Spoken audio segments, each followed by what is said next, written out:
ఈనాడు రోతరాతలపై మాజీ మంత్రి కాకాణి గోవర్ధన్ రెడ్డి ఫైర్ అయ్యారు. ప్రభుత్వ భూమిలో జగనన్న కాలనీ నిర్మిస్తే ఎందుకంత కడుపు మంట అని నిలదీశారు.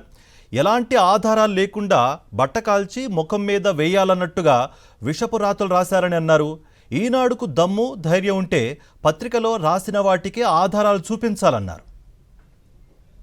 ఈనాడు పత్రిక ఏమని రాసింది? రోత పత్రిక నేరుగా ప్రభుత్వానికి ఎక్కువటికి ఎవరమ్మారు, ఎవరికి డబ్బులు ఇచ్చారు, ఎక్కడి చేతులు మారాయి, ఎవరికన్నా రూపాయి డబ్బులు ఇచ్చాడా అంటే ఒక పేపర్ రాసేటప్పుడు ఎంత క్రెడిబిలిటీ ఉండాలి అంటే ఏదో ఒకటి బట్టకాల్చి ముఖానే చేద్దాం అనేటువంటి ఆలోచన కాకుండా దీనికి సంబంధించి రేపు పేపర్లో రాయి.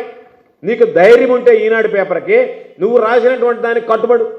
నువ్వు నిజంగా అన్నం తినేటువంటి వాడివైతే కడుపుకి నువ్వు ఏదైతే రాసావో భూమిని కొందరు ఆక్రమించి వైకాపా భూమి హయాంలో నవరత్నాలు పేదల పథకం కోసం అధిక ధరలకు ప్రభుత్వానికి అమ్మేశారని రెవెన్యూ శాఖ గుర్తించింది అన్నావు. కిరణ్ అనేటువంటి వాడు రామోజీ కొడుక్కి నిజంగా దమ్ము ధైర్యం ఉంటే ఈ పేపర్లో రాసింది వాస్తవం, దానికి సంబంధించినటువంటి ఆధారాలు నేను చూపిస్తున్నా. రేపు నీకు ఆధారాలు చూపించేటువంటి ధైర్యం ఉంటే రేపు పొద్దున్న నీ పత్రికలు రాయి. నీకు దమ్ము ఉంటే నీ పత్రికలు రాయి. నీది రోత పత్రిక కాదు అంటే నీ పత్రికలు రాయి. రాయగలవా? రాయ్. రేపు దీని మీద రాయ్.